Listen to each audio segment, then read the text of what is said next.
Is Internet Explorer FTP shell extension reporting the Msieftp library DLL is missing? I'm Sophie Chen, a senior Windows developer. I've identified the library gap and have the professional fix ready. For professional-grade Msieftp library maintenance, follow the diagnostic link in the description. This is the Msieftp library, the Internet Explorer FTP library.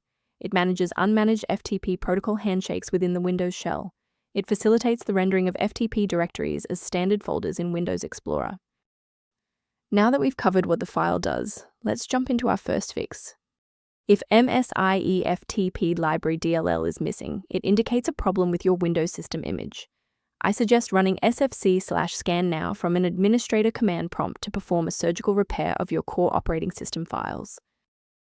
If that initial setup didn't clear the pop-up, let's examine the specific initialization sequence assigned to your applications directory. A standard restart allows the Windows bootloader to rescan your system directories and potentially recognize an unregistered Msieftp library component. Before you go, bookmark this video or click the like button.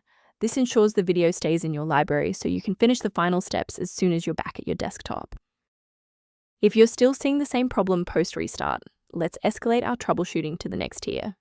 Feel free to pause the video if the next steps come at you too fast.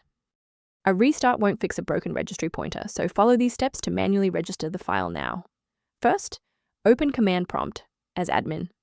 Second, type regsvr32 followed by your file name causing the error, then hit enter. Why are we doing this? Well, even with the file in the correct folder, a missing registry pointer prevents the loader from recognizing it.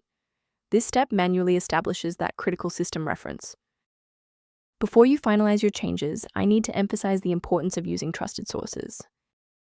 The risk of a blue screen of death increases significantly when you attempt to manually swap out files like Msieftp library DLL in your System32 folder. To ensure your environment stays properly configured, a professional diagnostic can help verify that your library references remain intact. To ensure your system configuration matches its capabilities, the repair resource below provides informational guidance on Msieftp library. Your feedback is valuable. If this fix got Msieftp library working for you, please like the video and subscribe to stay informed on maintaining a secure environment.